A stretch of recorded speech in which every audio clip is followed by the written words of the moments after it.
Take our lead. Let's help you make your mark. Our goal is your satisfaction. Let us show you the way.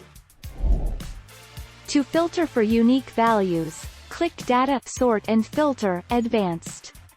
To remove duplicate values, click Data, Data Tools, Remove Duplicates. To highlight unique or duplicate values, use the conditional formatting command in the Style group on the Home tab.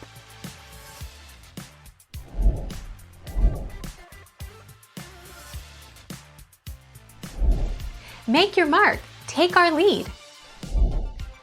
Select a cell inside the data which you want to remove duplicates from and go to the Data tab and click on the Remove Duplicates command.